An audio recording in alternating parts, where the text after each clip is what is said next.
Students, आज मैं आप लोगों को क्वाड्रेटिक इक्वेशंस के प्रॉब्लम को सॉर्ट आउट करना बताऊंगी। जैसा कि आप जानते हैं कि बोर्ड एंड स्ट्रीम से रिलेटेड क्वेश्चंस होते हैं, उसमें बहुत सारे प्रॉब्लम्स बच्चों को दिखा गया है।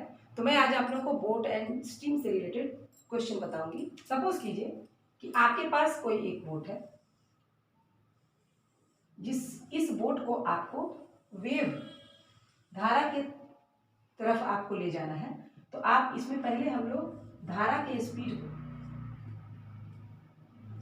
ऑफ स्ट्रीम का मतलब होता है हमारा कि इसकी धारा की स्पीड कितनी है, x किलोमीटर पर आवर। तो पहले मैं आपको कंसेप्ट बताती हूँ, फिर उसी से रिलेटेड एक क्वेश्चन बताऊंगी। और ये हमारा है speed of boat, y kilometre per our. तो हमारा जब speed of boat down stream लिया जाएगा,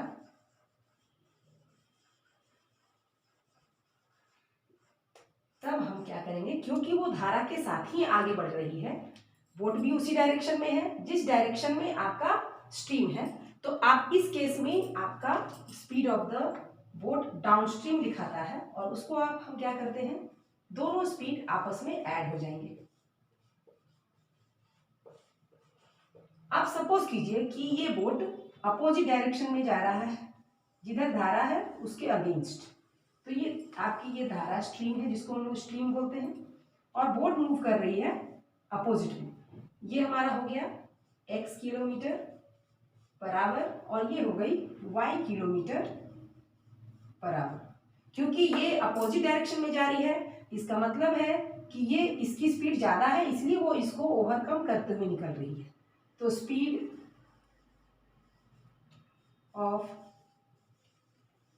बोट अपस्ट्रीम जब आप निकालिएगा तो वो हमारा हो जाएगा y minus x kilometre per our. तो ये सिर्फ मैं आप लोगों को समझाई कि अगर बोट हमारा धारा की तरफ जाएगी तो हमारा स्पीड डाउनस्ट्रीम क्या होगा, और ये अगेंस्ट जाएगी तो हमारा अपस्ट्रीम क्या होगा। चलिए अब इसी से रिलेटेड मैं एक आपको क्वेश्चन बताती हूँ। जैसा हमारे पास है कि एक मोटर बोट है, क्वेश्चन में पढ़ दे रही हूँ, takes 2 hours more to cover a distance of 30 km upstream than it takes to cover the same distance downstream. If the speed of the stream is 2 km per hour, find the speed of the boat in still water. तो हम लोग मान लेते हैं, यहाँ पे एक जान लीजिए कि स्पीड ऑफ द बोट है इन स्टिल वाटर, का मतलब यही होता है हमारा स्ट्रीम। तो मैं आपको एक क्वेश्चन को अब शॉर्ट करके दिखा रही हूँ सॉल्व। आपको इसके साथ में मैं डायग्राम भी बताऊंगी, आप डायग्राम के साथ समझिएगा, आपको बहुत इजी लगेगा ये क्वेश्चन। तब आप कोई भी इस तरह के क्वेश्चन बोट एंड स्ट्रीम से रिलेटेड बनाइएगा तो आपके लिए आसान होगा। जैसा मैं अभी देखिए आपको बता रही हूँ कि हमारे पास क्या है, 2 hour more than the cover the. तो आपको पहले लिखना है if the speed of the stream, तो गिवन लिखिए स्पीड ऑफ द स्ट्रीम आपके पास दिया हुआ है, कितना है वो, आपका स्पीड ऑफ द स्ट्रीम दिया हुआ है 2 किलोमीटर पर आवर। आपसे पूछ रहा है फाइंड आउट, क्या करना है आपको, find the speed of the boat in still water. तो मान लीजिए let the speed of boat in still water is equal to x kilometre per hour. हम क्या मान लिए कि स्टिल वाटर का बोट का स्पीड क्या है, x किलोमीटर पर आवर। अब आपको क्या करना है कि आपको अब इसका हमको निकालना है कि दोनों बोट को डाउनस्ट्रीम और अपस्ट्रीम जाने में। तो आप इसके लिए क्या करेंगे, पहले हम speed of the boat downstream निकालेंगे। तो देखिए स्पीड ऑफ बोट डाउनस्ट्रीम, जैसा कि मैं आपको दिखा रही हूँ, speed of boat downstream down stream का मतलब है कि वो जब नीचे जा रही है धारा के साथ, तो हमारा ये बोट था और बोट पानी के धारा के साथ ही आगे बढ़ रही है, तो दोनों हमारा हो जाएगा x + 2 किलोमीटर पर आवर। आप सपोज कीजिए कि हमको बोट को speed of boat up stream करना है। स्पीड ऑफ बोट मतलब बोट के अगेंस्ट, बोट जो है वो धारा के अगेंस्ट जा रही है। जब अप स्ट्रीम जाएगी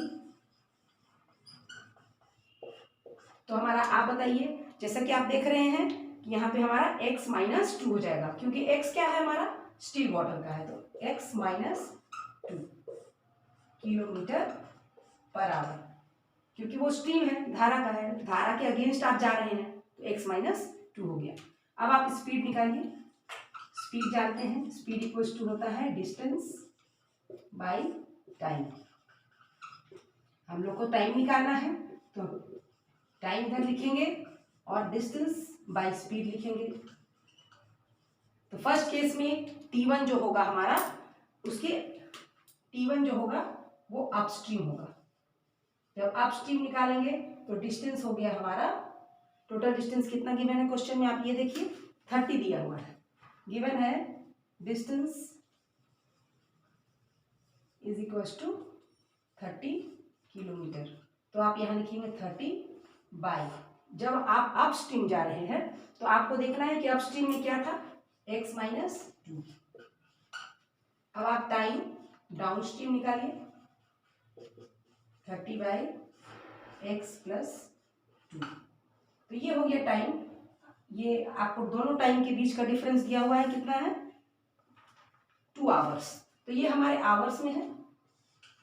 अब आप लिखिएगा अकॉर्डिंग टू क्वेश्चन, मतलब हमारे प्रश्न के हिसाब से जो दोनों के बीच का डिफरेंस है, यानी बोट गई और फिर बोट वापस भी आया, तो दोनों के बीच में, तो आप देख रहे हैं कि अगर बोट अपस्ट्रीम जा रहा है और फिर डाउनस्ट्रीम जा रहा है, तो दोनों के बीच में अगर डिफरेंस निकालना है तो हमारा T अपस्ट्रीम - T डाउनस्ट्रीम।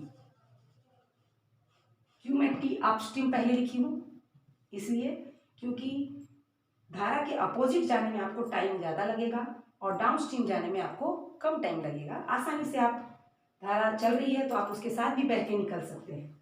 तो ये हो गया हमारा 2 आवर। तो यहाँ हम लिखेंगे 30 by x - 2 minus 30 by x + 2 that is equals to 2।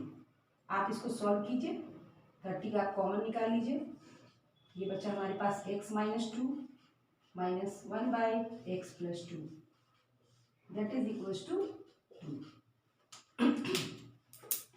Further आप इसको, मैं इसको रब करके आपको आगे दिखा रही हूँ कैसे सॉल्व होगा क्वेश्चन। सॉल्व कीजिएगा, तो ये हमारा हो गया x - 2 x + 2, ये हो गया x + 2 minus of x - 2 that is equals to ये 2 और ये नीचे 30, ये हो गए 15। अब आप इसको सॉल्व कीजिए, क्योंकि ये a - b a + b का फॉर्मूला है।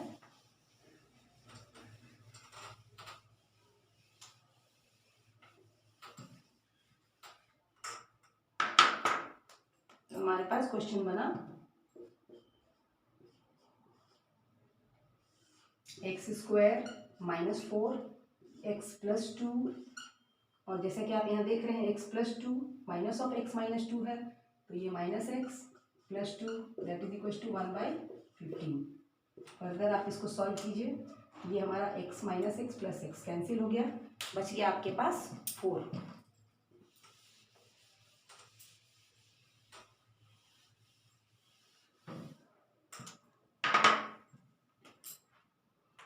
ये 4, ये x² - 4 that is equal to 1/15, ये 60 that is equal to x² - 4, x² is equal to 60 + 4 that is 64। x की वैल्यू 2 आएगी, एक प्लस में और एक माइनस में 8। हम लोग प्लस की वैल्यू को लेंगे, क्योंकि कभी भी हमारा जो स्पीड था वो नेगेटिव नहीं होता है, स्पीड हमेशा, it is a scalar quantity, that's why ये पॉजिटिव होगी। तो x क्या हो गया स्पीड, तो हमारा स्पीड कितना आया, हम लोग को निकालना था what is the speed of boat in still water. तो यहाँ लिखेंगे speed of boat in still water is equal to 8 kilometre per hour. In this way आप चाहें तो क्वाड्रेटिक इक्वेशन का कोई भी इस तरह के डाउट्स होंगे बोट एंड स्ट्रीम, तो आप कमेंट सेक्शन में मुझे जरूर बताएं कि अगर आपको हमारी बात समझ में आई ये सॉल्यूशन, और जो भी डाउट रहेगा उसको मैं क्लियर करूंगी। Thank you.